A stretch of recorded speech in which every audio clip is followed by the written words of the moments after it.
Every town has its tales, right? The whispered warnings, the campfire stories.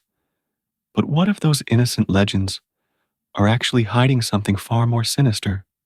For years, I dismissed my hometown's local myths as harmless folklore. Tonight, I'm digging into the unsettling truth. And trust me, some stories are not meant to be told. I grew up in a small town where legends weren't just told around campfires, they were part of who we were. Stories hung in the air the way wood smoke lingered after autumn bonfires. They were whispered in classrooms, repeated at the dinner table, painted on the signs for our annual festivals.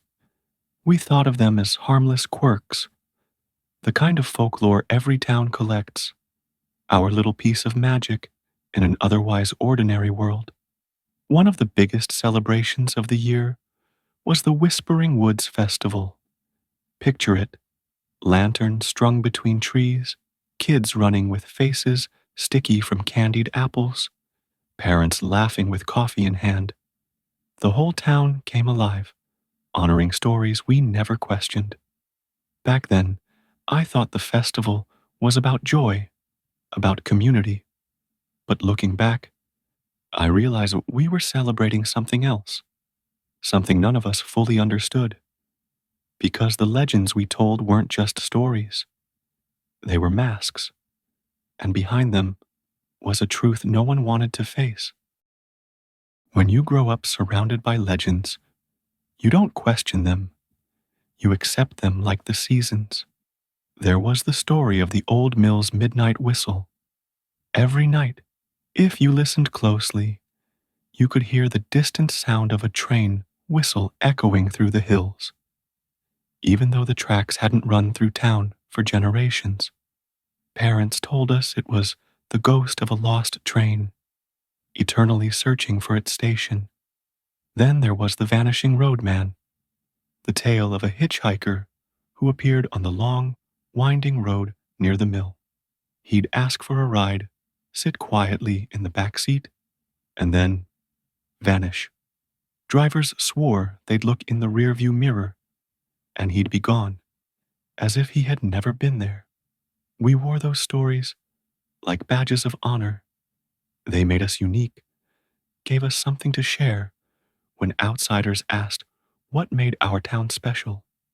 But even then, even as a child, I remember a feeling I couldn't shake. That twinge of unease, like the ground beneath us wasn't as solid as we pretended. Years later, after I'd moved away, I came back to visit family. I thought I'd feel nothing but nostalgia. Instead, I found myself drawn back to the old stories. One night, walking near the woods, I heard it again. The whistle, faint, hollow, drifting through the dark. It froze me in place, not because it was eerie, but because it didn't sound like a train at all. It was sharper, metallic, closer somehow. That moment stayed with me. Long after I went back inside, I couldn't stop thinking, if the trains were gone, what was I hearing? I began digging. At the library, I found old newspaper clippings, articles about accidents at the mill, fires, collapses, reports of workers trapped inside, never properly accounted for. The mill was shut down, not just because the trains stopped, but because of mounting safety violations. Deaths swept under bureaucratic rugs. And then I spoke with Mr. Hargrove, one of the oldest residents still alive. He leaned in close when I asked about the whistle. His eyes were sharp, his voice low. "It was never no train," he said. "That whistle you hear? It was the mill's emergency alarm. They sounded it when there was trouble, when men were buried alive in the walls or crushed under gears. But folks stopped talking about that, didn't want the kids growing up scared. For the first time, I realized the legend wasn't an innocent ghost story. It was a memory, warped polished and repackaged into something we could swallow. That discovery might have been enough, but once you tug at one thread, the rest start to unravel. I turned to the Vanishing Road Man. I'd always dismissed it as a classic ghost hitchhiker tale, but with the mill in mind, I started asking questions. Old police reports, some barely legible, mentioned disappearances along that very road. Not just one or two, a pattern. Young men, mostly. Some traveling home, some passing through. Every one of them, last seen near the road by the mill. At first, the cases were scattered, explained away as runaways, drifters, accidents. But if you lined them up, the picture was chilling. And then I found something else. Property records. The road, the land surrounding it, and even the abandoned mill were all owned, quietly, discreetly, by the same family, the same men who ran the mill during its peak years. The hitchhiker wasn't a ghost.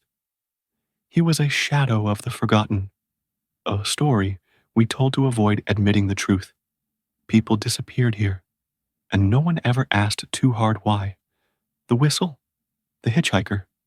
Separate tales, yes, but both circling the same location, the same people, the same buried history.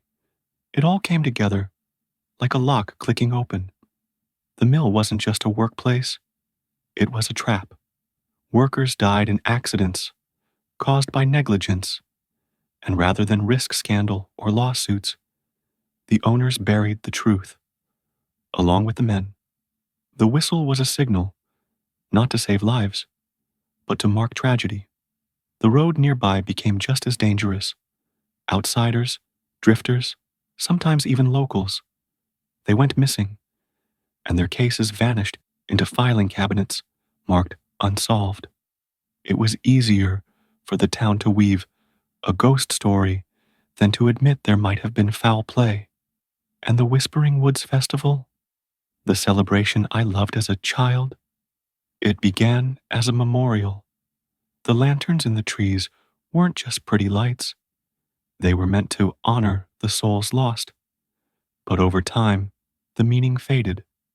The truth blurred, until no one wanted to remember what we were really honoring. I wanted to believe it was all coincidence, that I was connecting dots that didn't exist. But the evidence kept piling up. Death certificates with vague causes, police reports stamped closed without explanation, families who moved away, never speaking of what they'd lost. These weren't legends. They were echoes, warnings, a history rewritten until we could smile at it, sell tickets to it, and let our children play among the shadows. I can't walk through town the way I used to. Every street corner feels different now. Every cheerful mural, every festival banner, they all feel like lies painted over something raw. I still hear the whistle sometimes, late at night, carried on the wind. And now I know, it's not a ghost train. It's a memory, refusing to be silenced. My town built its identity on stories that seemed innocent, but they were masks, covering negligence, greed, and the lives that were swallowed because no one wanted to tell the truth. We like to think legends make us special, but sometimes they're warnings. Sometimes they're the closest thing to justice the dead ever get. And I wonder, what about the places you know, the stories you tell your children? Are they really just harmless folklore? Or are they the echoes of truths your community has chosen to bury? Do you hear it too?